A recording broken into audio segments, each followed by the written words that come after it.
Leaked documents show how Uber secretly lobbied UK politicians to help change transport policy in London. In meetings which were never declared, Uber's lobbyists met George Osborne when he was Chancellor and a number of ministers, including Conservative leadership candidate Sajid Javid. The documents were leaked to the Guardian newspaper and shared with the International Consortium of Investigative Journalists and BBC Panorama. Uber denies its lobbying was secret and the ministers say rules were followed. Richard Bilton reports. When Uber arrived in London, there was chaos. Black cab drivers weren't happy and blockaded the capital.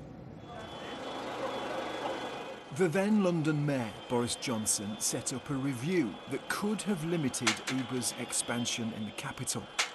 The leaked documents show Uber was on a secret offensive, a concerted campaign to influence policy.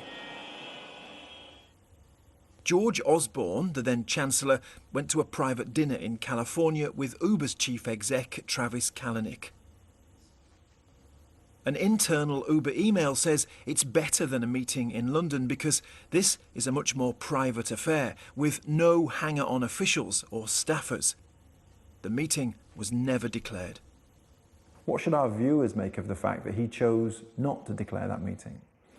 Well, I think they should be very disturbed, frankly. It perfectly encapsulates the problem with lobbying and how vested interests capture ministers and decision-making.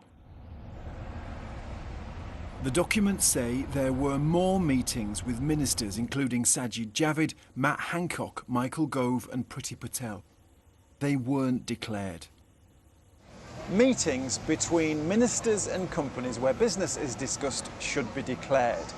But the guidelines are so vague, it is hard to be sure if politicians are breaking the rules. The leaked documents show Uber felt it got what it wanted.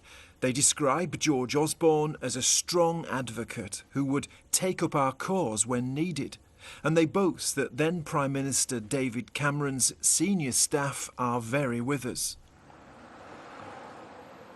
It looks like all that lobbying worked.